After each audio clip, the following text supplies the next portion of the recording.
Hello बच्चों, नमस्कार, good morning. कैसे हैं सभी लोग? उम्मीद करता हूं बहुत अच्छे होंगे और प्रैक्टिस और रिवीजन आप लोगों का अच्छा चल रहा होगा।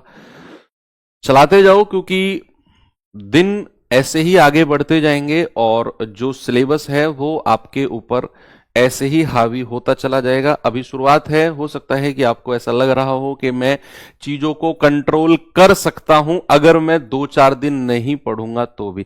लेकिन बच्चे, भरोसा करो, ये कंट्रोल नहीं होती हैं, क्योंकि केवल मैथ्स नहीं पढ़ना आपको। मैथ्स के साथ हिंदी, जीएस, रीजनिंग, बहुत सारे सब्जेक्ट हैं जिनकी 4-5 क्लास रोज आपके सिलेबस में प्लस होती चली जाती हैं। 1 या 2 दिन अगर आप क्लास छोड़ते हो तो ये सोचोगे आज 7-8 क्लास आपके प्लस हो गई, और वो फिर लास्ट तक आप कवर नहीं कर पाओगे। मैं इसलिए आपको रोज याद दिलाता हूं कि आप रेगुलर अपनी स्टडी को मेंटेन करो, चाहे थोड़ा बहुत कम पढ़ लो, लेकिन पढ़ो रेगुलर। तो क्या था हमारा एक क्वेश्चन था होमवर्क, इसे कंप्लीट करके चलिए बच्चे आगे बढ़ते हैं। फिर सवाल है, एक व्यक्ति अपनी मासिक आय का 31% और 9% भोजन और कपड़े पर खर्च करता है। तो भैया शेष किसी के साथ भी नहीं लगा हुआ, उसने बोल दिया 31% और 9%। ऐसा नहीं बोला शेष का 9%, नहीं, 31% और 9% भोजन और कपड़े पर। अब उसने वर्ड यूज किया 31 और 9 के बाद जो बचा, कह रहा है शेष का 1/3 बच्चों की शिक्षा पर खर्च किया। प्रति माह 4500 बचाता है, जो कि भोजन, कपड़े और बच्चों की शिक्षा पर खर्च करने के बाद जो बचा है उसका आधा है। उसका आधा नहीं, आधा है। बताइए उसकी मासिक आय कितनी होगी? थोड़ा सा सोचने वाला क्वेश्चन था, दिया था मैंने आपको। मैं मान के चलता हूं कि भैया उसकी जो आय है ना वो 100% है, ये तो कल भी बताया था। अब भोजन भोजन और कपड़ा पर टोटल उसने कितना खर्चा किया है? 31% यहां पर और 9% कपड़े पर। तो भोजन और कपड़े पर बच्चे टोटल उसने 40% खर्चा किया। भोजन और कपड़े पर कितना किया? 40%। अब सवाल कहता है शेष का, कह रहा शेष का 1/3। तो पहले तो यह बताओ कि रिमेनिंग या फिर शेष बचा कितना है? 100 में से 40% अगर इन दोनों के पास चला गया तो मेरे भाई क्या 60% बचा है? भाई 100 में से 40% हटा दो, 60% ही तो बचेगा। कह रहा शेष का 1/3, शेष का 1/3 बच्चों की शिक्षा पर यानी कि एजुकेशन पर कितना खर्चा किया? 1/3। किसका? 60 का 1/3। तो कितना आ गया? 20% यहां पर। तो अब कितना बचा है रिमेनिंग? बच्चे अगर मैं 60% में से 20% इधर दे दूं तो क्या अब यहां पर 40% बचा होगा? फिर उसने बोला कि वह प्रति माह 4500 बचाता है, जो कि भोजन, कपड़े और शिक्षा पर खर्च करने के बाद जो शेष बचा। तो भोजन, कपड़ा और शिक्षा पर खर्च करने के बाद तो 40% बचा है, करे उसका आधे के बराबर है।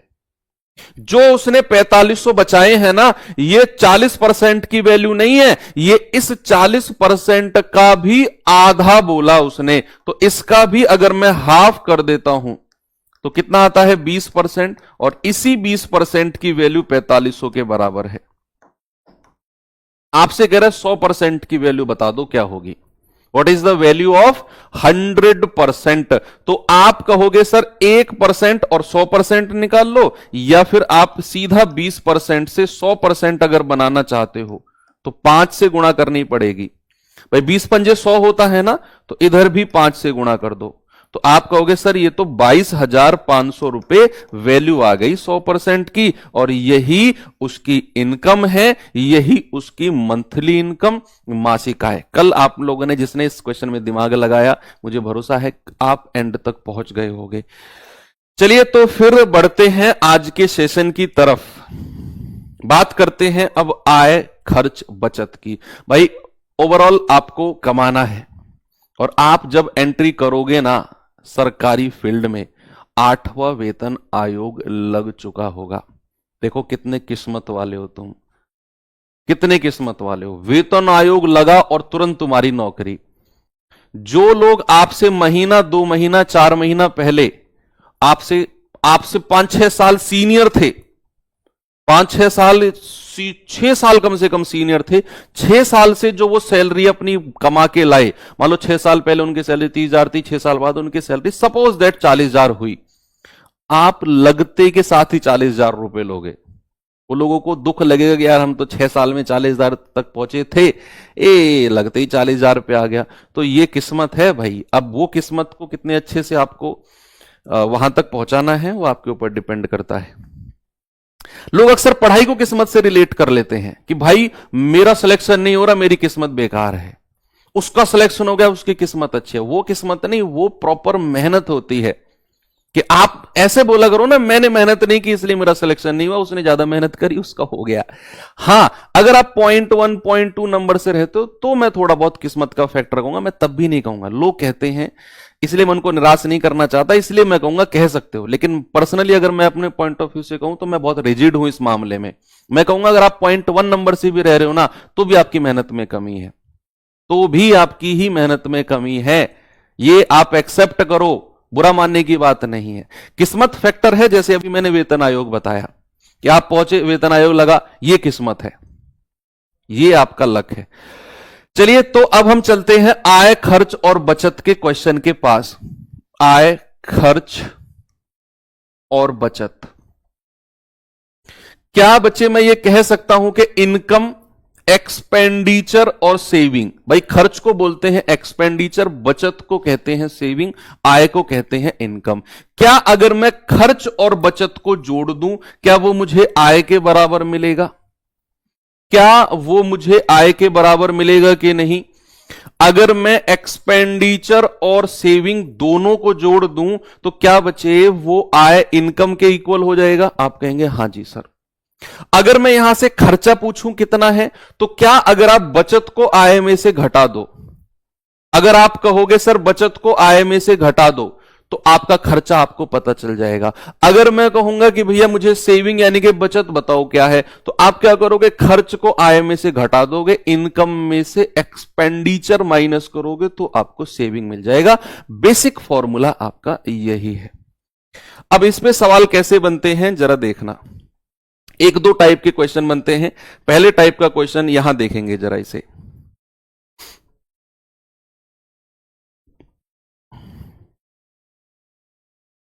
सवाल है, एक व्यक्ति अपनी आय का 70% खर्च करता है। यदि उसका खर्चा 30% बढ़ता है और बचत 25% बढ़ती है, तो उसके वेतन में कितने परसेंट की वृद्धि होगी? बहुत ही बेहतरीन कॉन्सेप्ट के साथ क्वेश्चन कराऊंगा ये वाला मैं आपको। ऐसे क्वेश्चन में सबसे पहले जो पहली लाइन आपको दी होगी ना, सबसे पहली लाइन, उसको दोबारा पढ़ो। ये पहली लाइन को दोबारा पढ़ो और इस पहली लाइन से मुझे इनकम, एक्सपेंडिचर और सेविंग, आय, खर्च और बचत का रेशियो, जल्दी से जितना मैं पूछ रहा हूं केवल उतना जवाब बताओ मुझे कि पहली लाइन से आय, खर्च और बचत का अनुपात रेशियो क्या होगा। आप कहेंगे कि सर अगर मैं यहां पर इनकम लिख दूं, यहां पर एक्सपेंडिचर लिख दूं और यहां पर सेविंग लिख दूं, तो सवाल ने बोला है अपनी आय का 70% खर्च किया। एक बार और पढ़ो, अपनी आय का 70% खर्च किया, तो अगर मैं उसकी आय को 100 मान लूं तो उसने खर्चा कितना किया? 70। कितना किया बच्चे? उसने खर्चा किया 70। तो अगर 100 रुपए कमाए और 70 खर्च कर दिया तो बचाया कितना होगा? क्या 30 रुपया बचाया नहीं होगा? आप कहेंगे हां। रेशियो बना लो, ये 0 से 0 से 0 गया, आपका रेशियो आ गया 10, 7 और 3। ये रेशियो बनते ही आपका सवाल 60% खत्म हो गया। अब सवाल ने बोला है कि उसका खर्चा 30% बढ़ गया। बढ़ा यानी कि प्लस, तो यहां पर प्लस का 30% लिख दो खर्चे के नीचे। फिर कह रहा है उसकी बचत 25% बढ़ गई। बढ़ गई यानी कि प्लस, और अगर घटा बोलता कि घट गया तो माइनस का साइन लेता मैं, तो उसकी बचत भी 25% बढ़ गई, तो प्लस का 25% यहां लिख दो। बहुत बढ़िया तरीका बता रहा हूं, कोई जीरो वीरो नहीं मानना आपने। अब इनकी मल्टीप्लाई कर दो, सीधी सीधी मल्टीप्लाई कर दो। ये आ गया 210%, ये आ गया 75%। थोड़ी देर पहले मैंने एक फॉर्मूला आपको लिखवाया कि आय बराबर खर्च प्लस बचत होता है। अगर आप इन दोनों परसेंट को जोड़ दोगे तो क्या बच्चे आपको आय का प्रतिशत मिल जाएगा। तो आप अगर 210 और 275 को जोड़ते हो तो क्या 285% मिलता है आपको। क्या बच्चे अगर इन दोनों को जोड़ दोगे आप तो क्या 285% आय मिलेगा आपको। एक लास्ट का काम और बच गया, आपका आंसर आ चुका है। उसने क्या पूछा, आय में प्रतिशत वृद्धि या वेतन में प्रतिशत वृद्धि। तो 285 को बस एक जो आपका रेशियो दिया हुआ है ना उससे डिवाइड करना है, आपका जवाब आएगा 28.5%। मैं कह रहा हूं इससे खूबसूरत तरीका इस सवाल का हो ही नहीं सकता है। सबसे बेस्ट, सबसे कम समय में होने वाला तरीका है। एक और सवाल दूंगा, खुद से ट्राई करना। सबसे पहला काम क्या है कि पहली लाइन से हमें आय खर्च बचत का रेशियो लेना है। जो जो जिस जिसका परसेंट दिया होगा उसके नीचे लिख के मल्टीप्लाई करना है। दोनों को जोड़ दिया, आय मिल गया, उसके रेशियो से डिवाइड कर दिया, आंसर आ गया। एक और सवाल दूंगा, तैयार रहना। अब आप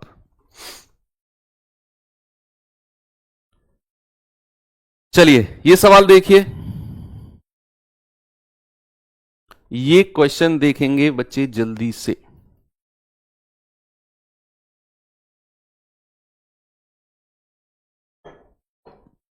कह रहा है कि सुरेश अपनी मासिक आय का 85% खर्च करता है। यदि उसकी मासिक आय 20% और उसका मासिक बचत 60% वृद्धि, दोनों वृद्धि होती हैं, तो बताइए उसके खर्चे में कितने परसेंट। दशमलव के एक स्थान तक सही। ये लाइन कहीं अगर लिखी मिल जाए ना तो समझ जाओ वो आपसे एग्जैक्ट उत्तर नहीं पूछ रहा, अप्रोक्सीमेट की बात कर रहा है। दशमलव के एक स्थान तक सही में कितनी वृद्धि होगी जरा देखना। आलू का पराठा खा लो सर, जब सिलेक्शन लेके आओ ना बनवा के लाना मेरे लिए सम्मान समारोह में, जब देखूंगा कितना खिलाने वाले हो तुम लोग। भाई सबसे पहली लाइन आप पढ़ो। सबसे पहली लाइन में आप लोग सबसे पहले इनकम, एक्सपेंडिचर और सेविंग का रेशियो, अनुपात लो मेरे भाई। आप यहां लिखोगे इनकम, यहां लिखोगे एक्सपेंडिचर और यहां लिखोगे सेविंग। और आप कहोगे कि सर अगर उसने आय का 85% खर्चा किया है ना, तो अगर उसकी इनकम 100 है तो उसने 85 उड़ा दिया, खर्च हो गया। तो 100 में से 85 खर्चा किया, 15 बचा होगा। 5 तिया 15, 5 से जाएगा 17 बार, 5 से जाएगा 20 बार। ओके। अब सवाल कहता है उसने आय में 20% और बचत में 60% की वृद्धि हुई। वृद्धि को प्लस में रखना है तो प्लस का 20% और प्लस का 60%। मल्टीप्लाई कर दो, 20 20 हम 400 और 6 तिया 18। अभी थोड़ी देर पहले एक मैंने फॉर्मूला लिखवाया आपको कि भाई साहब आय बराबर खर्च प्लस बचत। अगर मुझे यहां से खर्चा चाहिए, सामने देखेंगे भाई साहब, black T shirt, black Jersey आपसे कह रहा हूं, अगर मुझे यहां से खर्चा चाहिए तो क्या मैं बचत को आय में से माइनस कर दूं। क्या मैं बचत को माइनस कर दूं, आय में से मुझे खर्चा मिल जाएगा। तो इस क्वेश्चन में जरा देखेंगे कि अगर मुझे खर्चा चाहिए तो इस बचत को आय में से माइनस कर दो, यानी कि 400 में से 180 माइनस कर दो। आप कहोगे सर 220 आ गया। कितना आ गया, 220 आ गया। 220। बस एक काम और करना है आपने, 220 से डिवाइड कर देना है इसके रेशियो को, तो आपका जवाब आपको मिल जाएगा। 17 एकम 17, 5, 17 तिया 51 ज्यादा हो जाएगा, 17 दूनी 34, 12 पॉइंट समथिंग। एक ही ऑप्शन है 12.9, बिल्कुल करेक्ट हो जाएगा। इससे बेहतर तरीका हो ही नहीं सकता सवाल का। आप कहेंगे कि सर आपने दोनों क्वेश्चन वृद्धि के करवाए हैं, क्यों भाई, यही किया है ना। क्या अगर मैं किसी क्वेश्चन में कमी कर दूं, फॉर एग्जाम्पल अगर मैं आपसे कहूं कि भाई आय, खर्च और बचत, इसका रेशियो है 5-3-2, मैं क्वेश्चन दे रहा हूं आपको 5-3-2, आपसे कहेगा कि भाई उसकी आय में वृद्धि हुई है 20% की, उसकी आय में वृद्धि हुई है 20% की। ओके।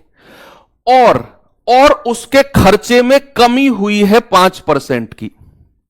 उसके खर्चे में क्या हुआ है, 5% की कमी हुई है, कमी को माइनस में रखना है। तो बताइए बचत पर क्या प्रभाव पड़ेगा, what will be the impact on saving.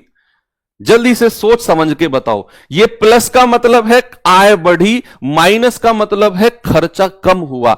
कम होने को मैंने माइनस में लिखा, वृद्धि को प्लस में। अब देखता हूं कौन इसका जवाब मुझे सही बताता है। आप कहोगे सर मल्टीप्लाई कर दो, ये आएगा 20 पंजे 100, मल्टीप्लाई कर दो 5 तिया 15%, और वो भी माइनस का, और इसको तो पता ही नहीं है हमें। लेकिन हमें यह जरूर पता है कि अगर मैं आय बराबर खर्च प्लस बचत करता हूं तो आय कितनी है 100%, खर्च कितना है माइनस का 15 और प्लस सेविंग, तो यहां से सेविंग कितनी हो जाएगी, ये -15 इधर आकर प्लस हो जाएगा, 115 हो जाएगा। क्या ये माइनस का 15 इधर आके प्लस बन जाएगा, तो क्या बच्चे मैं यहां 115% लिखूं। आप अगर सोच रहे हो 100 में से 15 घटा दो ना, यहां 15 के साथ पहले से ही माइनस का साइन है, इसलिए मैंने ये आपको लिख के दिखाया कि ये माइनस का 15 इधर आकर 100 में जुड़ेगा, 115 आएगा। बस एक काम और करना है, 115 से डिवाइड करना है 2 को, ये आएगा 57.5%। 57.5% बिल्कुल सही है।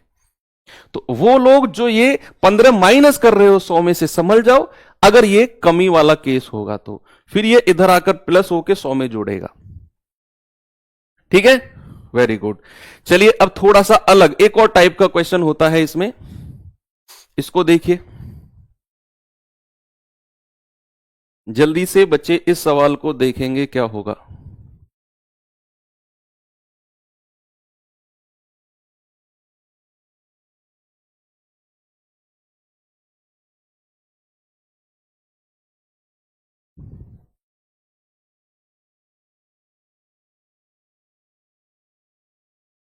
सवाल है रितु की आय रेणु की आय से 25% कम है। ओके, रेणु अपनी आय का 60% खर्च करती है जबकि रितु अपनी आय का 20% बचाती है। तो रितु का खर्चा रेणु की बचत से कितने परसेंट अधिक है, रितु का खर्चा रेणु की बचत से कितने प्रतिशत अधिक होगा। यह सवाल अलग है टाइप का, यह अलग टाइप का क्वेश्चन है थोड़ा सा। ये आय खर्च बचत का रेशियो नहीं है, वहां एक ही व्यक्ति की बात होती है, यहां दो लोगों की बात हो रही है। कौन कौन है, रितु और रेणु। तो यहां रितु का केस अलग चलेगा, रेणु का अलग चलेगा। रितु का खर्चा रितु की बचत अलग होगी, रेणु का खर्चा रेणु की बचत अलग होगी।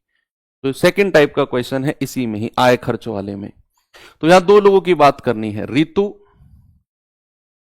और रेणु, रितु और रेणु। सवाल कह रहा है कि भाई रितु की आय रेणु की आय से 25% कम है, रितु की जो आय है वो रेणु की आय से। तो क्या मैं इन दोनों की आय को मान लूं, मैं मान लूं रेणु की आय अगर 100 है तो रितु की आय 25% कम यानी कि 75 हो जाएगी। भाई 100 में से 25 घटा दो, तो क्या अगर रेणु की आय 100 है तो क्या रितु की आय 75 रहेगी कि नहीं। ये इनकम की मैं बात कर रहा हूं, इनकम की। यस, रेशियो मत लेना, ऐसे ही रहने दो। कह रहा है रेणु अपनी आय का 60% खर्च करती है और रितु अपनी आय का 20% बचाती है। तो आपसे पूछा है रितु का खर्चा और रेणु की बचत से कितने परसेंट ज्यादा है। तो आपको जो पूछा है वही निकालो, सब कुछ निकालने की जरूरत नहीं है। आपसे उसने पूछा है रितु का तो खर्चा बता दो। अब रितु का खर्चा कितना है, सवाल ने बोला है कि रितु 20% बचाती है। यहां से पढ़ो, रितु 20% बचाती है। बच्चे अगर रितु 20% बचाती है तो रितु खर्चा कितना करती होगी, 80%। मैंने आपसे बोला जितना आपसे पूछा है और जो आपसे पूछा है वही निकालना है। सबसे लास्ट की लाइन में मैंने पढ़ा है कि रितु का तो खर्चा और रेणु की बचत से कितना परसेंट ज्यादा है। आपको केवल रितु का खर्चा चाहिए, लेकिन सवाल ने आपको वो क्या बोला है, रितु 20% बचाती है, 80% खर्च करती होगी, तो यहां 75 का 80% निकालो।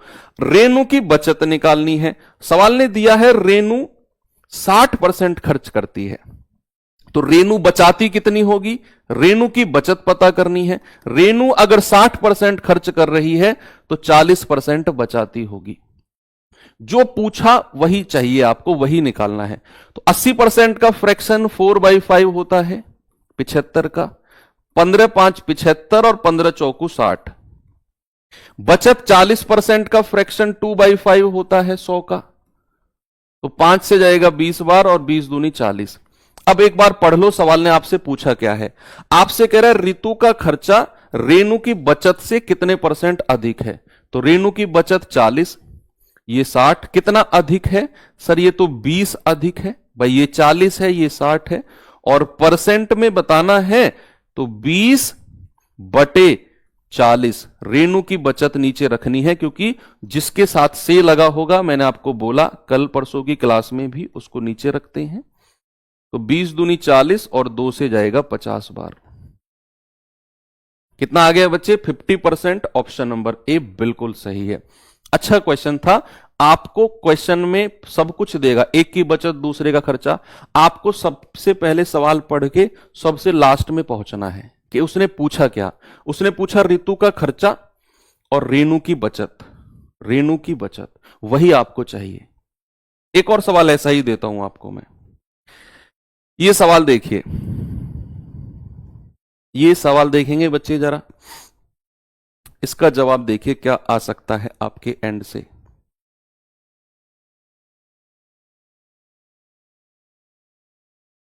सवाल है ए की आय बी की आय से 80% अधिक है। यदि ए की आय 20% घटाई जाए और बी की आय में 60% की वृद्धि हो तो निम्नलिखित में से कौन सा सत्य होगा। ए की आय बी की आय के बराबर हो जाएगी, बी की आय ए की आय से 16% अधिक हो जाएगी, बी की आय ए की आय से 11 से 1/9% अधिक हो जाएगी, या ए की आय बी की आय से 11 से 1/9% घट जाएगी। ऐसे क्वेश्चन, ऐसे थोड़े स्टेटमेंट वाले क्वेश्चन एडिक्विटी ने पूछे हैं थोड़े थोड़े। ये स्टेटमेंट वाले क्वेश्चन है, प्रॉपर एडिक्विटी बेस्ड क्वेश्चन है, प्रॉपर एडिक्विटी का। लेकिन डरना नहीं है, बहुत सिंपल क्वेश्चन है। बस क्या है, लैंग्वेज बना दी ताकि बच्चा डर जाए, यार ये तो स्टेटमेंट वाले क्वेश्चन आ गए। बिल्कुल भी नहीं डरना है। सवाल को पढ़िए आराम से।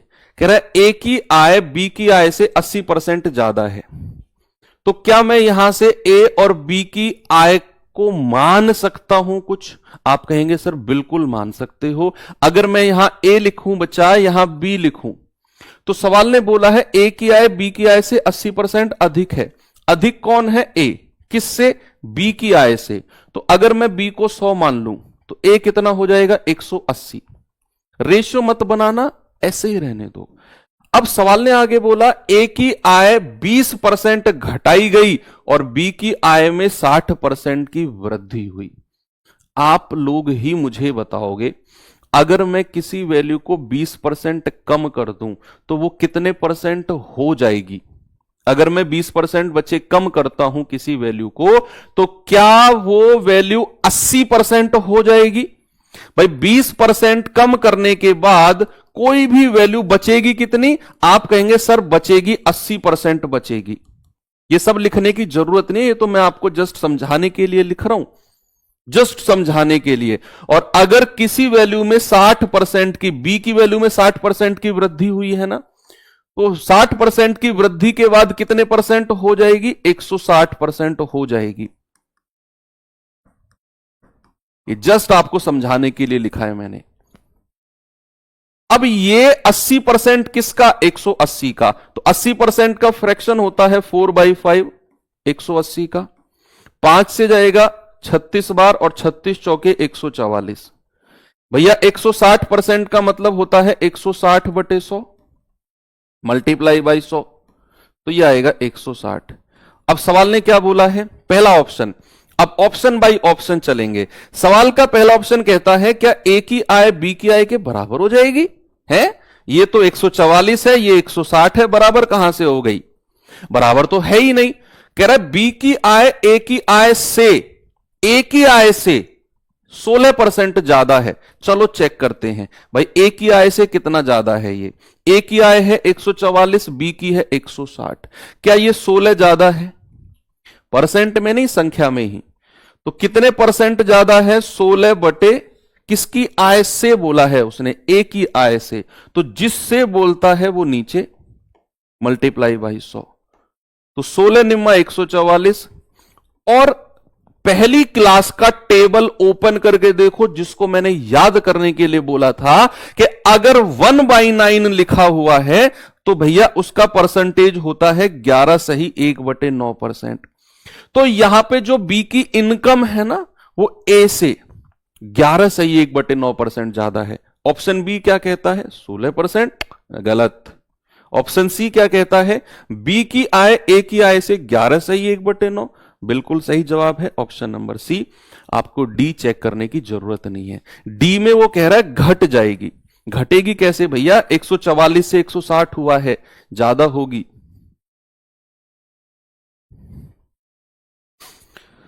चलिए फिर आगे बढ़ते हैं। ये वाला चीजें हो गई एंड। अब हम चलते हैं आगे। और आगे अभी तक हमने क्या पढ़ा? अभी तक आपने पढ़ा खर्चा, बचत और सेविंग। अब जो खर्चा हुआ, अभी तक आपने मोटा मोटा हिसाब लगाया कि भाई मैं 50,000 कमा के लाया, 30,000 उड़ा दिया, 20,000 बचा लिया। अब जो आपका खर्चा हुआ है ना, वो किस किस तरीके से खर्चा हुआ, इसके ऊपर एक टाइप मैंने बना दिया। आप मार्केट गए, मार्केट जाके आपने चावल का भाव पूछा। चावल वाले ने कहा भाई साहब चावल का रेट है 50 रुपए पर किलो। फॉर एग्जाम्पल चावल का रेट कितना है? 50 रुपए पर केजी। आपने कहा ठीक है भैया 5 किलो चावल दे दो। आपने सबसे पहले रेट पूछा चावल का 50 रुपए पर किलो, तो रेट हो गया 50 रुपए पर किलो। उसी को ही प्राइस बोलते हैं, उसी को ही हिंदी में मूल्य बोलते हैं। तो समझ में आई बात? प्रैक्टिकल समझा रहा हूं। आपने चावल का रेट पूछा, वही प्राइस है, उसी को मूल्य कहते हैं। फिर उसने पूछा कितना चाहिए, तुमने कहा 5 किलो। 5 किलो। अब 5 किलो जैसे ही तुमने बोला, ये तुम्हारा कंजप्शन है। इंग्लिश वाले बच्चों ये कंजप्शन है, और हिंदी वाले बच्चों ये तुम्हारी खपत है। ये क्या है? तुम्हारा कंजप्शन, तुम्हारा खपत है, जिसको उपभोग भी कहते हैं। इसको क्या कहते हैं? उपभोग भी कहते हैं। फिर बिल बना। 50 रुपए किलो चीनी चावल थे, 5 किलो आपने मांगे, कितने रुपए आपको देने पड़ेंगे दुकानदार को? आपने हिसाब लगाया 1 किलो 50 रुपए के, तो 5 किलो 250 रुपए के। यानी कि आपने 50 को 5 से गुणा कर दिया, आपने मूल्य को खपत से गुणा कर दिया। तो आपको क्या मिल गया?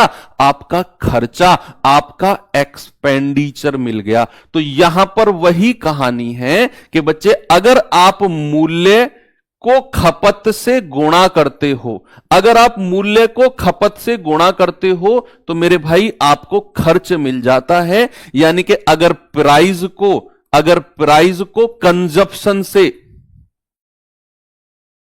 कंजप्शन से गुणा करते हो, तो आपको एक्सपेंडिचर मिल जाता है। क्या मिल जाता है? एक्सपेंडिचर। इसको ई बोलते हैं, इसको सी, इसको पी। प्राइस को कंजप्शन से गुणा करो, एक्सपेंडिचर मिल जाएगा। अब अगर बच्चे मैं आपसे एक बात पूछने लगूं कि मान लो प्राइस का रेशियो दिया हुआ है ए बी,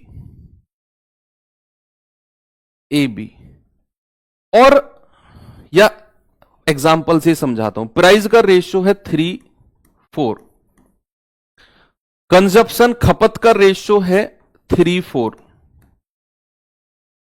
तो खर्च का रेशियो क्या होगा? बताइए मुझे, खर्च का रेशियो क्या होगा? खर्च का रेशियो क्या होगा? आप कहेंगे सर प्राइस को कंजप्शन से गुणा कर दो, खर्चा मिल जाएगा। यानी कि 3 तिया 9 और 4 चौके 16। खर्च का रेशियो कितना हो जाएगा? खर्च का रेशियो हो जाएगा आपका 9 और 16। आपने क्या किया? प्राइस को कंजप्शन से गुणा कर दिया, आपका एक्सपेंडिचर आपको मिल गया, आपका एक्सपेंडिचर आपको मिल गया। लेकिन एक चीज मैं आपसे और पूछूंगा, इसी के साथ ही पूछूंगा कि अगर प्राइस का रेशियो सपोज 3:4 है, अगर प्राइस का रेशियो 3:4 है, 3:4 रेशियो का मतलब क्या है समझना, कि अगर शुरुआत में मूल्य 3 था, बाद में हो गया 4, मूल्य में वृद्धि हो गई, और कंजप्शन का रेशियो उल्टा हो गया 4:3। मैं अपनी तरफ से लिख रहा हूं, ये मेरी मर्जी है, मैंने लिखा, तो जरा मुझे एक्सपेंडिचर का रेशियो बताना कितना होगा।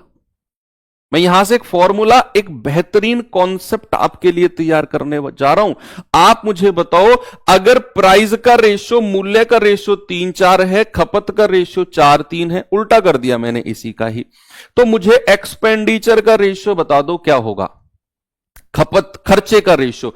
आप कहोगे 4 12 और 4 12, यानी कि पहले अगर मूल्य, ये पहले वाला केस है और ये बाद वाला केस है, ये बाद वाला केस है, यानी कि पहले अगर मूल्य 3 था, बाद में 4 हो गया, पहले अगर खपत 4 थी, बाद में 3 हो गई, पहले अगर खर्चा 12 था, बाद में खर्चा 12 हो गया।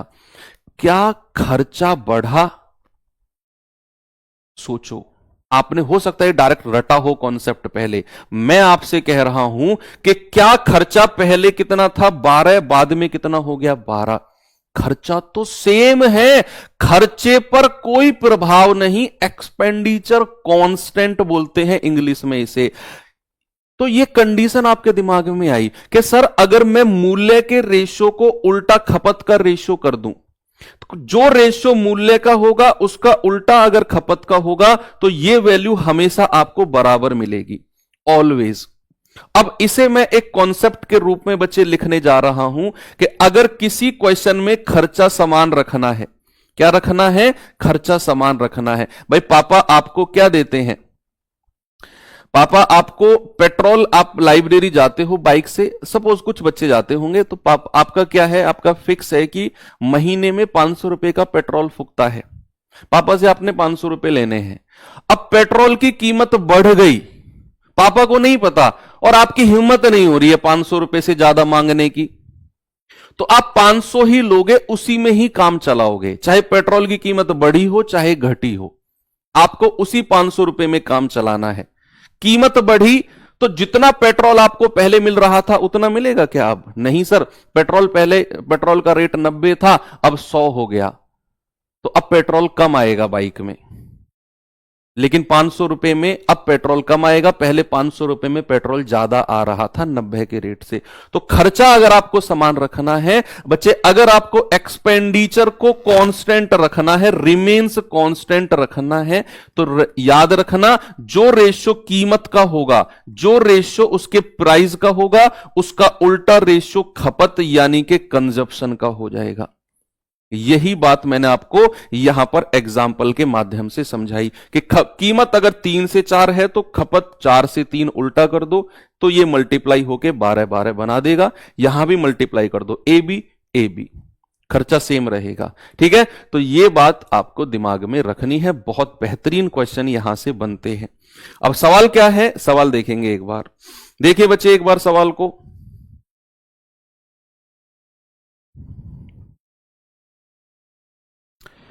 कह रहे यदि चीनी की कीमत 30% कम हो जाती है, कीमत 30% कम हो जाती है, तो एक गृहस्थ को चीनी की खपत में कितने % की वृद्धि करनी पड़ेगी ताकि चीनी पर उसका खर्चा कम ना हो, यानी कि उसका जो एक्सपेंडिचर है वो नहीं बदलेगा। उसने बोला है कि कीमत अगर 30% बढ़ी, कम हुई है ना, तो अपनी खपत को बढ़ाना चाह रहा है, वो कीमत कम हुई, खपत को बढ़ाना चाह रहा है ताकि उसके खर्चे पर कोई प्रभाव ना पड़े।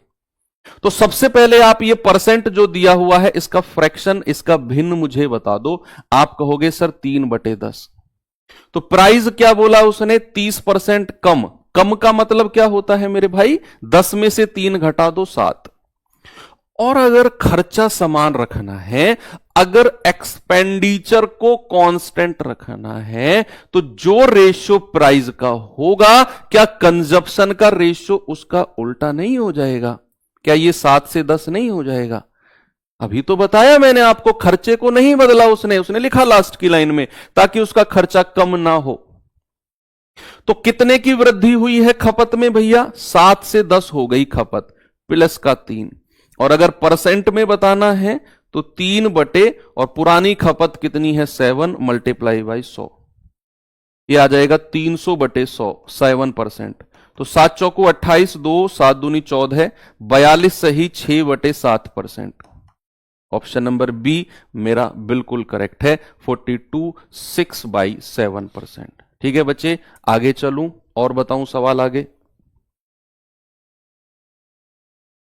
एक और क्वेश्चन देखते हैं, इसको देखिए, करिए इसे।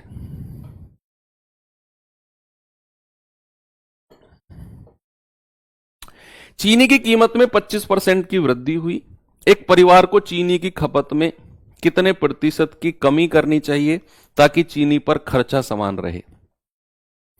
जिस भी क्वेश्चन में खर्चा समान होगा, याद रखना, हर उस सवाल में जो रेशियो कीमत का होगा उसका उल्टा रेशियो खपत का कर दो, कंजप्शन का कर दो। खर्चा समान का केस आपको मिल जाएगा। यहां खर्चा समान है, व्यय का मतलब एक्सपेंडिचर या खर्चा ही बोलते हैं। तो सबसे पहले 25% का फ्रैक्शन आप मुझे बता दो कितना आएगा? ये आएगा 1/4। तो प्राइस यानी कि कीमत को उसने 25% बढ़ाया है, तो 4 में 1 जोड़ दो 5। तो कंजप्शन कितना होगा? जस्ट उल्टा कर दो, 5 से 4, क्योंकि खर्चा समान है। तो बताइए जरा कंजप्शन कितना कम हुआ है? 5 से 4, ये तो 1 कम हुआ है। और अगर मुझे प्रतिशत में कमी बतानी है तो मैं क्या कहूंगा? 1 बटे पुराना खर्चा, कंजप्शन कितना है? 5 गुणा 100। 5 से जाएगा 20 बार और 20 एकम 20%। कितना जवाब आ गया बच्चे? 20%। ऑप्शन नंबर बी हमारा करेक्ट हो जाएगा। ठीक है, आगे बढ़ूं। Very good. चलिए अब वो क्वेश्चन जिसमें खर्चा भी बदल जाए, वो सवाल देखते हैं जरा। जिसमें खर्चा भी बदल जाए, जरा उस क्वेश्चन को देखेंगे।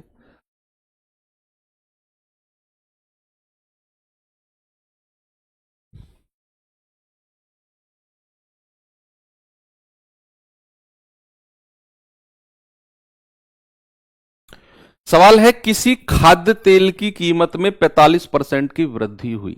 ओके, बजट को संतुलित बनाए रखने के लिए रेखा इस तेल की खपत में 20% की कमी कर देती है। देखो, 45% की वृद्धि तो कीमत में हुई, रेखा ने खपत में 20% की कमी कर दी। कह रहा है बताइए तेल के कारण खर्चे में होने वाली वृद्धि कितनी होगी। अब यहां खर्चा समान नहीं है, वो पूछ रहा है खर्चे में वृद्धि कितनी होगी, ये पूछ रहा है वो। आपसे कह रहा है कीमत 45% बढ़ी तो रेखा ने खपत को 20% कम कर दिया। भाई तेल की कीमत बढ़ेगी तो हम लोग उसका कंजप्शन, अभी बीच में क्या हुआ था, साल 2 साल पहले प्याज के भाव बढ़ गए थे तो लोगों ने प्याज खानी कम कर दी थी। इवन जो ये बाहर ये लगे होते हैं स्टॉल वगैरह जो लगे होते हैं खाने के, इन्होंने तो प्याज देनी बंद कर दी थी कि भाई प्याज के रेट बढ़ गए। तो क्या करते हैं लोग, जब रेट बढ़ जाते हैं तो हम उसका कंजप्शन, हम उसकी खपत को कम कर देते हैं, खाना कम कर देते हैं। टमाटर के रेट बढ़ गए तो लोगों ने सब्जी में टमाटर डालने बंद कर दिए, नहीं तो सलाद में भी टमाटर लोग खा रहे हैं। तो रेट बढ़ा, लोगों ने उस चीज को कम कर दिया। यही चीज है कि भैया अगर कीमत 45% बढ़ी तो उसने क्या हुआ, अपने खपत को 20% कम कर दिया। कह रहा है बताओ खर्चा कितना परसेंट बढ़ा है। तो सबसे पहले 45% का फ्रैक्शन बता दो कितना होगा। 45 बटे 100, ये आ जाएगा 5 नाम 45, 5 से जाएगा 20 बार। दूसरा फ्रैक्शन है 20% का, इसका तो आप जानते हैं 1/5 होता है। सवाल कह रहा है कि कीमत के बारे में, कि कीमत 45% बढ़ी है, तो कीमत बढ़ी है तो प्राइस कितना हो गया, 20 में 9 जोड़ दो 29। कंजप्शन खपत के बारे में बोला है 20% कम कर दी, तो 5 में 1 कम कर दो 4, तो ये मल्टीप्लाई कर दो, खर्चे के बारे में मिलेगा 20 पंजे 100 और 29 चौकू 116। यानी कि जो उसका खर्चा था वो पहले 100 था और बाद में कितना हो गया, बाद में 116 हो गया। तो क्या मैं ये कह सकता हूं खर्चा कितना बढ़ा? सर वो तो 16 बढ़ा है। और अगर मुझे परसेंट में बताना है तो आप कहोगे 16/100 और मल्टीप्लाई बाई 100। 100 से 100 गया, आपका जवाब आएगा कि सर उसका खर्चा 16% बढ़ा है। कितना बढ़ा बच्चे? उसका खर्चा 16% बढ़ा है। बात सही है। आगे बढ़ूं मैं। चलिए अब एक क्वेश्चन मैं बताना चाहता हूं आपको, ये एक बेहतरीन क्वेश्चन है, 2-3 क्वेश्चन मेरे पास हैं इसके जैसे। इसमें खर्चा समान वाली कंडीशन है, लेकिन ये आपको पहचाननी है कि क्या इसमें खर्चा समान होगा या नहीं।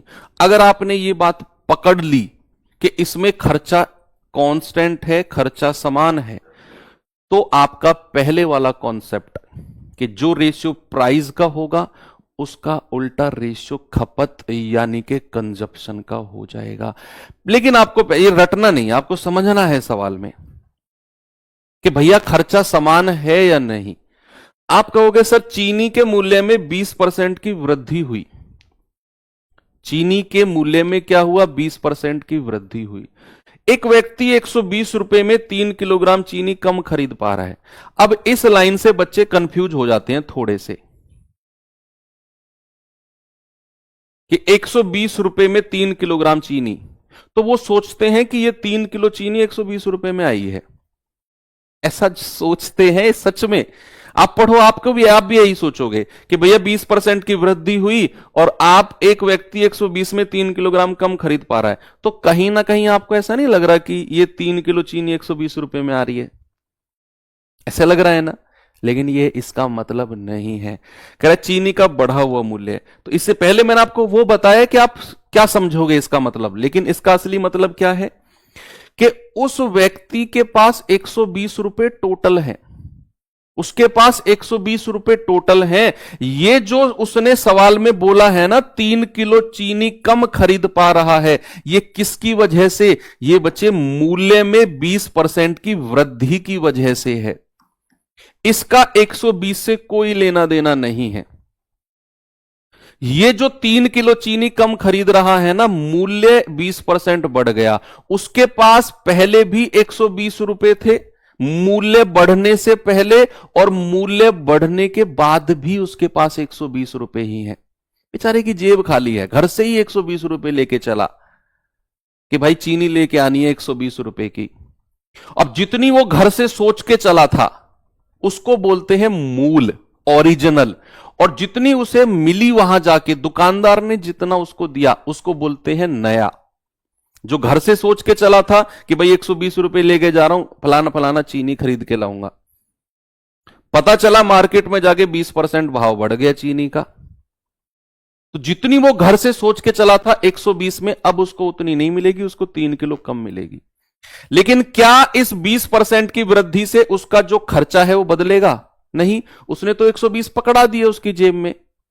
या फिर जैसे आप एक एग्जांपल और समझो, आपकी आदत है आप पेट्रोल डलवाते हो बाइक में 100 रुपए का। हम लोग अक्सर ऐसा नहीं करते कि 1 लीटर डाल दो, 2 लीटर दे दो, 3 लीटर दे दो, कितने का हुआ। कभी पेट्रोल पंप पे ऐसा नहीं होता ना कि 3 लीटर डाल दो, बताओ कितने का हुआ। बहुत रेयर केस में होता है। हम कहते हैं 100 रुपए का डाल दो या 200 का डाल दो।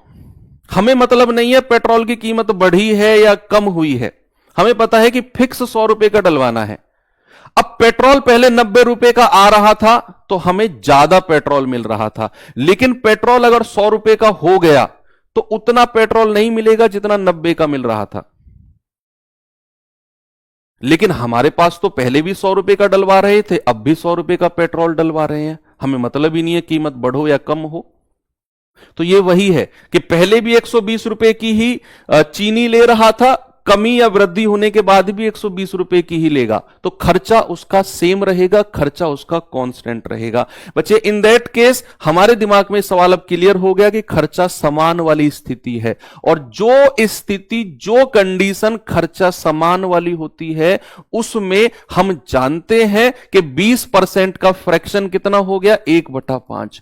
तो प्राइस यानी कि कीमत कितनी हो गई, 20% की वृद्धि हो गई, तो प्राइस हो गया 5 में 1 जोड़ दो 6, और कंजप्शन खपत कितनी हो जाएगी, आप उल्टा कर दो, आप कहोगे 6 से 5।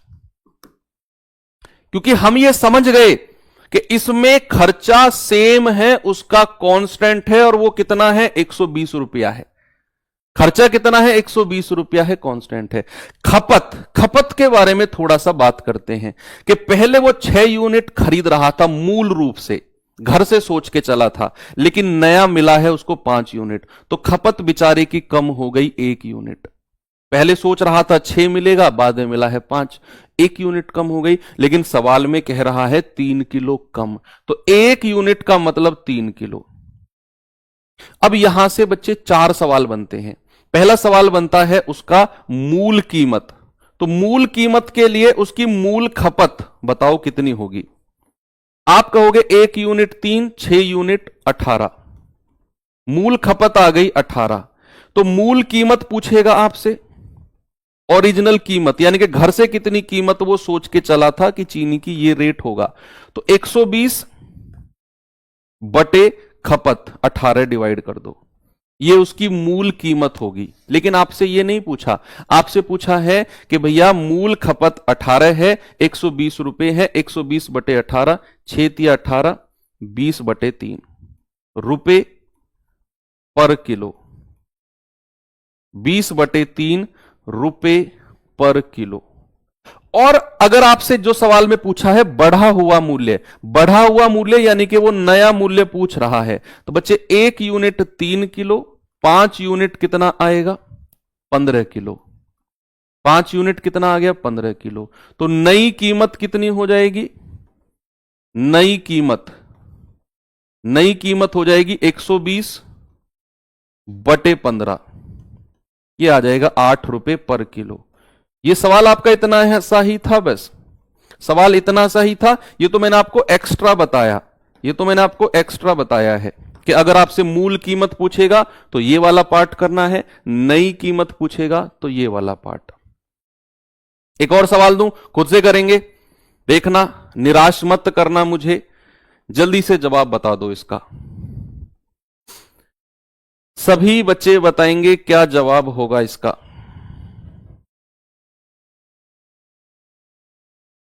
सवाल है भैया, चीनी की कीमत में प्रति किलोग्राम 25% की कमी होने के कारण राधा 1200 रुपए में 10 किलोग्राम अधिक चीनी खरीद पाती है। चीनी की प्रति किलोग्राम मूल कीमत, देख लो, अब इसने मूल कीमत पूछ ली। आपको पता है कि चीनी में 25% की कमी आई है, कीमत में 25% की कमी आई है, तो राधा 1200 रुपए उसकी जेब में है, और इस 25% की कमी के कारण वो 10 किलो चीनी अधिक खरीद रही है। इस 25% की कमी के कारण वो 10 किलो चीनी ज्यादा ले रही है। 1200 तो टोटल उसकी जेब में है, पहले भी उसको 1200 रुपए की चीनी खरीदनी है, बाद में भी उसे 1200 रुपए की चीनी खरीदनी है।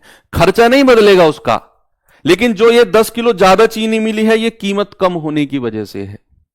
तो सबसे पहले क्या बताओ, 25% का मेरे भाई फ्रैक्शन कितना होगा, आप कहेंगे 1/4। तो कीमत यानी कि प्राइस कम हुआ है, तो 4 में से 1 घटा दो 3।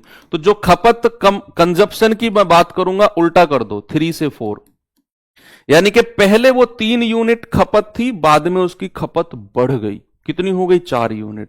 तो कितनी बढ़ी है खपत, 1 यूनिट। सवाल कह रहा है भैया 10 किलो ज्यादा है। आपसे सवाल ने क्या पूछा, उसकी मूल कीमत ओरिजिनल प्राइस, उसके लिए ओरिजिनल कंजप्शन यानी कि मूल खपत कितनी हो जाएगी, 3 गुणा 10 यानी कि 30 किलो। घर से सोच के चला था 30 किलो चीनी लेकर आऊंगा, और घर से सोच के चला था कितनी कीमत पे लेके आऊंगा, ओरिजिनल रेट या ओरिजिनल प्राइस कितने रुपए जेब में थे, 1200।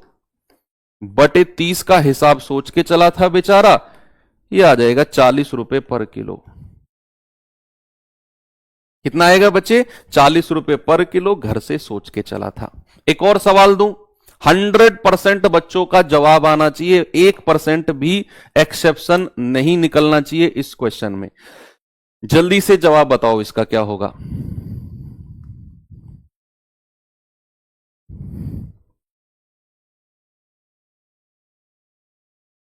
कह रहे गेहूं के मूल्य में 6 सही 1/4% की कमी के कारण एक आदमी 135 रुपए में 1 किलोग्राम अधिक गेहूं खरीद पाता है। प्रति किलोग्राम उसकी मूल दर, प्रति किलोग्राम उसकी क्या बतानी है? मूल दर, ओरिजिनल प्राइस क्या है?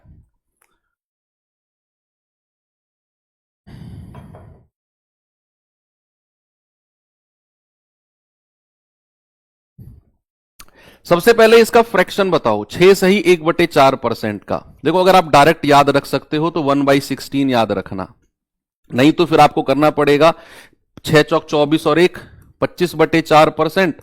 फिर आप परसेंट को हटाओगे, नीचे 100 से डिवाइड करोगे, 25 चौकू 100, 1/4 चौक 16।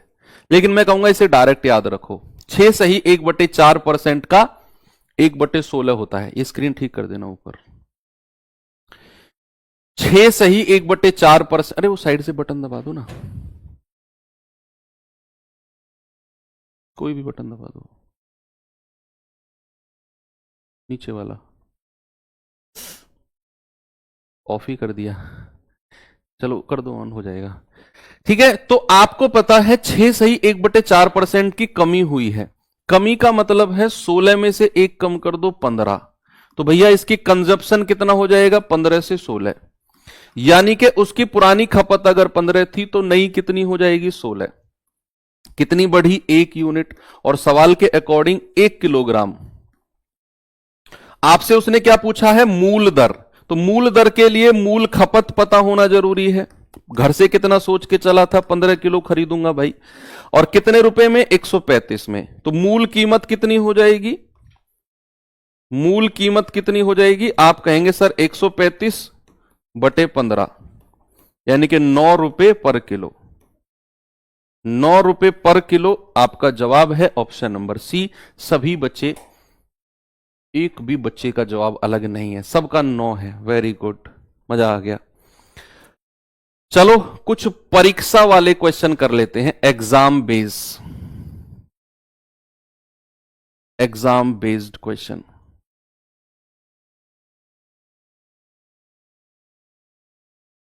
Exam based question type 12।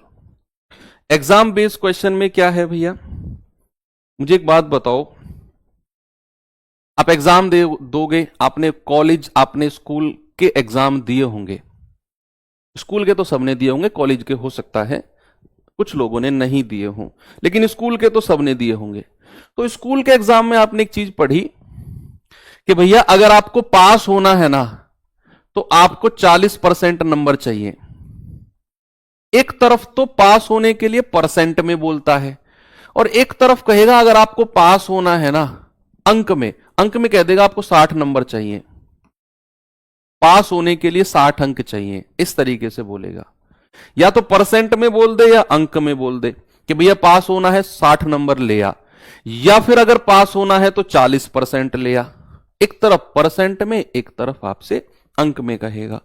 अच्छा आप मुझे बताओ कि अगर पास होने के लिए, बच्चे अगर पास होने के लिए 60 नंबर चाहिए, अगर पास होने के लिए 60 अंक चाहिए, और एक बच्चे के आ गए, मान लो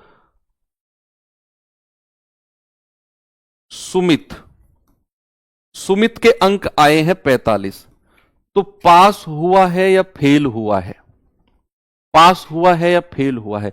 आप कहेंगे सर साफ दिख रहा है फेल हो गया, साफ दिख रहा है फेल हो गया, क्योंकि पास होने के लिए उसको 60 नंबर चाहिए थे, लेकिन वो तो लेके आया 45 नंबर। अब मैं कहूंगा कितने नंबर से फेल हो गया? कितने नंबर से फेल हो गया? आप कहोगे सर 15 नंबर से, क्योंकि आपने 60 में से 45 घटा दिया, आप कहोगे 15 नंबर से फेल हो गया, 15 नंबर से फेल हो गया। दूसरा लड़का है जिसका नाम है मान लो सचिन, उसके नंबर आ गए 68। आप मुझे बताओ वो पास हुआ है या फेल हुआ है? आप कहेंगे सर वो पास हुआ है। क्या हुआ है? वो हुआ है पास। अब पास भी कितने नंबर से हुआ? देखो ये लाइन फिर से सुनना जो मैं बोल रहा हूं, कितने नंबर से पास हुआ। ये वर्ड आपने, लाइन पहले आपने कभी सुनी होगी कि मैं इतने नंबर से पास हो गया, तो मैं 10 नंबर से पास हो गया, तो 20 नंबर से पास हो गया। इसका मतलब है कि जो पास होने के लिए नंबर थे ना, उससे आप कितना ज्यादा लेके आ रहे हो।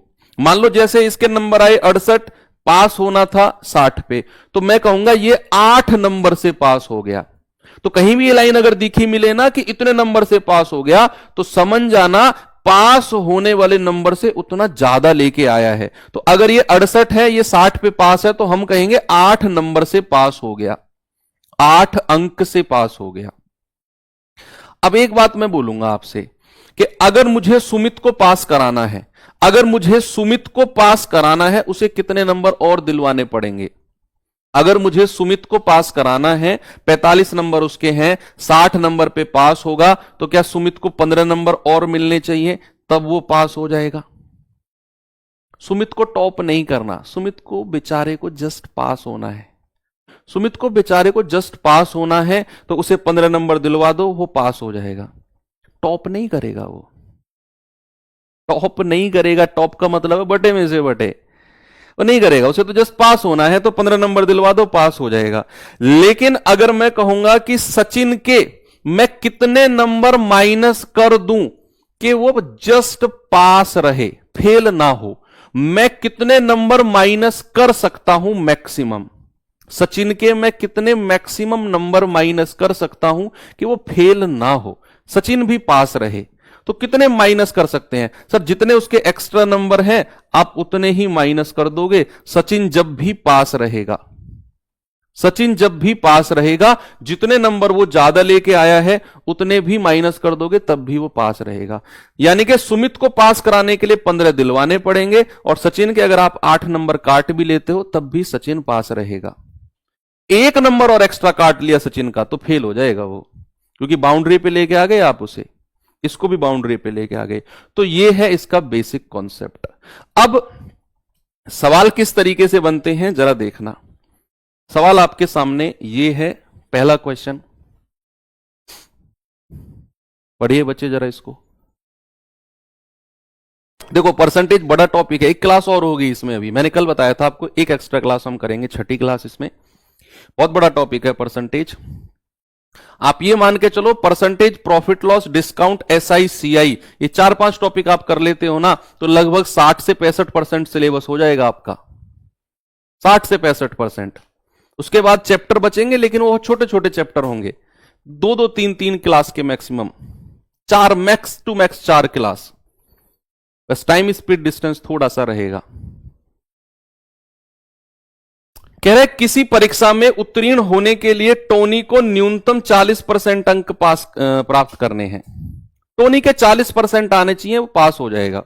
लेकिन उसके 120 नंबर आए और 30 नंबर से अनुत्तीर्ण यानी कि फेल हो गया। बहुत दुख हुआ भाई। 40% नंबर अगर उसके आते हैं तो टोनी पास हो जाएगा, टोनी क्या होगा, पास हो जाएगा। लेकिन टोनी के 120 नंबर आए और 30 नंबर से फेल हो गया। अगर आप मुझे अभी अभी जो मैंने कॉन्सेप्ट आपको सिखाया, 120 नंबर आए और 30 नंबर से फेल हो गया, अगर टोनी को पास करवाऊं कितने नंबर और दिलवा दूं? बताओ, तुम ही बताओ। उतने नंबर टोनी को मैं दिलवा दूंगा कि भैया 120 नंबर टोनी लेकर आया, लेकिन बेचारा 30 नंबर से फेल हो गया, तो टोनी को मैं कितने नंबर और दिलवा दूं कि वो पास हो जाए। जो कॉन्सेप्ट यहां पर हमने सीखा कि सुमित 60 नंबर पे पास होता है, 45 लेके आया, 15 से फेल हो गया, तो सुमित को हमने वही 15 नंबर और दिलवा दिए, पास हो गया। तो बच्चे क्या मैं सुमित को ये वाले 30 नंबर दिलवा दूं, पास हो जाएगा? तो क्या ये 40% के बराबर हो जाएंगे इसके नंबर? अगर मैं सुमित को 30 नंबर दिलवा दूं तो क्या सुमित के नंबर, क्या सुमित के अंक 40% के बराबर होंगे कि नहीं? आप कहेंगे बिल्कुल सही कह रहे हो सर, कि जैसे ही उसको 30 नंबर मिले तो फिर तो 40% के बराबर हो गए उसके अंक। 100% की वैल्यू बता दो। पूर्णांक हमेशा 100% होता है। मैक्सिमम मार्क्स या टोटल मार्क्स हमेशा 100% होगा। तो आप कहोगे कि सर 1%, 150/40, जीरो से जीरो गया तो 100% कितना होगा? 100% होगा 15/4 मल्टीप्लाई बाई 100। तो 4 से जाएगा 25 बार, 25 पंजे 125, 25 एकम 25 और 12 37। यानी कि भैया 375 नंबर का पेपर है। कितने नंबर का? 375 मार्क्स का पेपर है। एक सवाल आगे बढ़ते हैं और क्वेश्चन है ये रहा। जरा देखिए बच्चे इस क्वेश्चन को। इसमें 2-3 सवाल पूछे जाते हैं, दोनों तीनों सवाल करेंगे हम।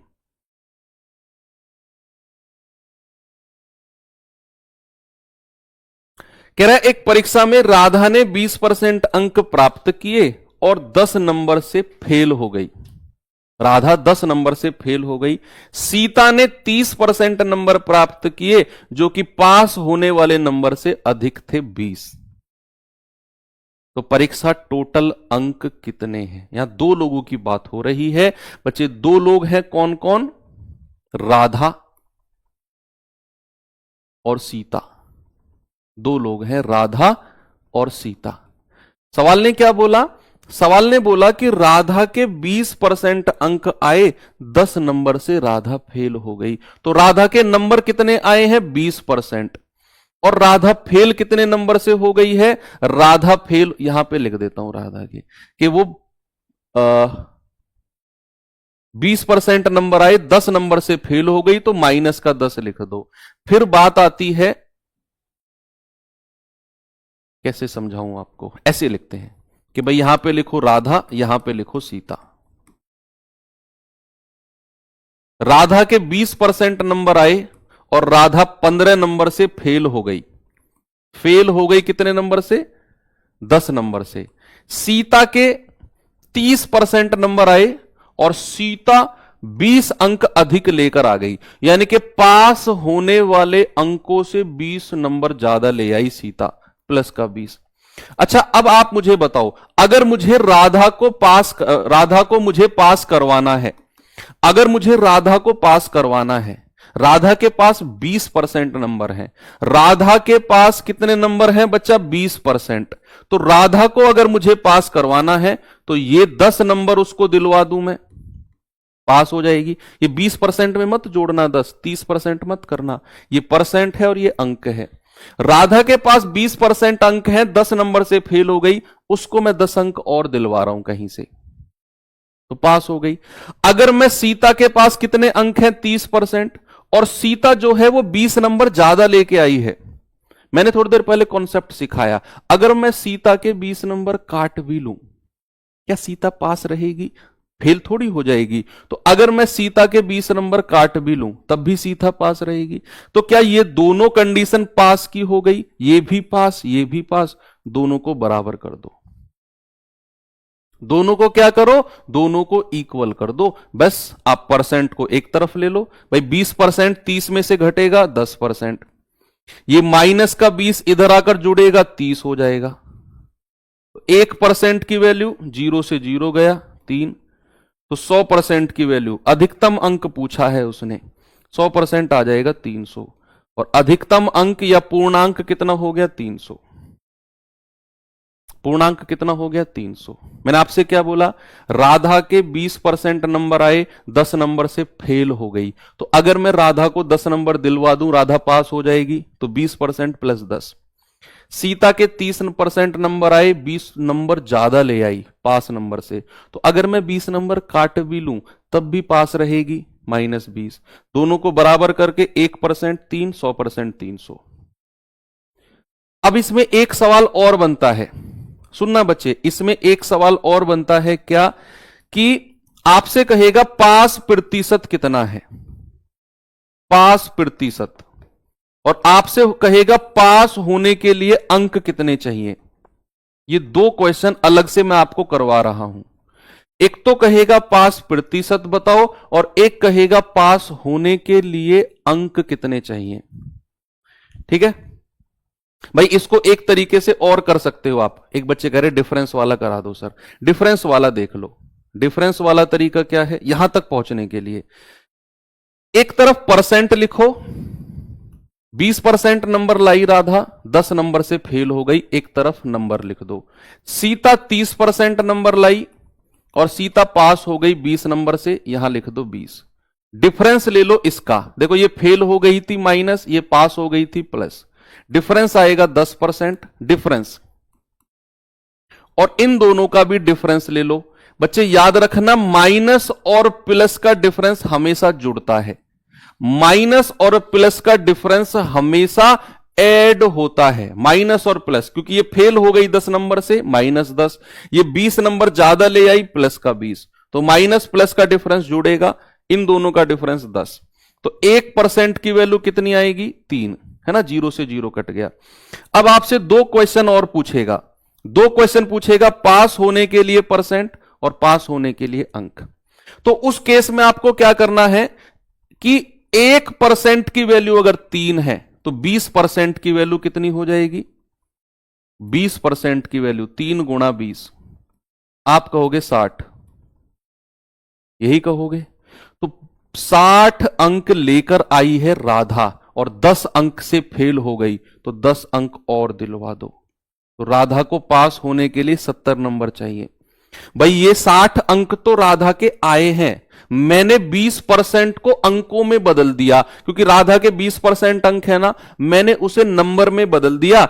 1% 3, 20% 60, ये तो राधा के नंबर हैं। और अगर वो 10 अंक से फेल हो गई तो उसे 10 अंक और दिलवा दो, पास हो जाएगी। 70 नंबर चाहिए पास होने के लिए। परसेंट कितना चाहिए? इसे उल्टा कर दो कि भाई 3 अंक का मतलब 1%, तो 10 अंक का मतलब कितना है? 10 अंक का मतलब हो जाएगा 1/3 गुणा 10, यानी कि 10/3%। 20% राधा के पास ऑलरेडी है और 10/3% आपने इसको बदल दिया, यह आ जाएगा 70/3%। परसेंट में अगर देखना हो तो 70/3% पास होने के लिए, और अंक में देखना हो तो 70 नंबर पास होने के लिए।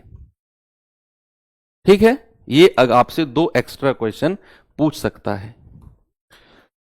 चलिए एक क्वेश्चन और करिए जल्दी से, फिर मैं एक क्वेश्चन आपको होमवर्क दे दूंगा। कह रहा है ए 67% अंक प्राप्त करता है, जो कि उत्तीर्ण अंक की तुलना में 192 ज्यादा है, जबकि बी 27% अंक प्राप्त करता है और 48 अंकों से फेल हो जाता है। बताइए पास होने के लिए कितने अंक चाहिए? इस बार उसने टोटल अंक नहीं पूछे, पास होने के लिए। तो भैया एक के आए हैं 67% और वो 192 ज्यादा ले आया, प्लस 192। दूसरे वाले के आए हैं 27% और वो 48 अंक से फेल हो गया। तो दोनों तरफ डिफरेंस ले लो, ये गया, ये आ जाएगा 40%, और माइनस और प्लस का डिफरेंस हमेशा जुड़ेगा। ऑलवेज रिमेंबर, 8 2 10, 9 4 13 और 1 14, 1 और 1 2। तो 40% की वैल्यू 240 के बराबर कर दो। 1% की वैल्यू कितनी आएगी? 240/40, आप कहोगे 6 अंक। अगर वो ये कहता पूर्णांक कितने हैं या कुल कितने अंकों का पेपर है, पूर्णांक या कुल कितने अंकों का पेपर है, तो 100% बराबर 600, सवाल खत्म था। 1% 6, 100% 600, सवाल ओवर। लेकिन उसने पूछा है पास होने के लिए अंक कितने चाहिए, जो मैंने अभी थोड़ी देर पहले आपको बताया कि भैया आप इस परसेंट को अंकों में बदल दो।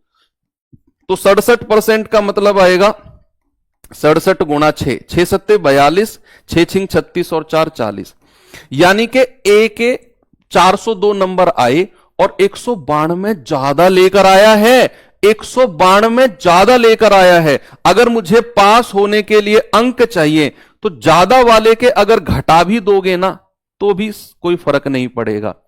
402 में से अगर 192 घटा भी दोगे, भाई वो 192 ज्यादा लेकर आया है, अगर 192 घटा भी दोगे तब भी वो पास रहेगा।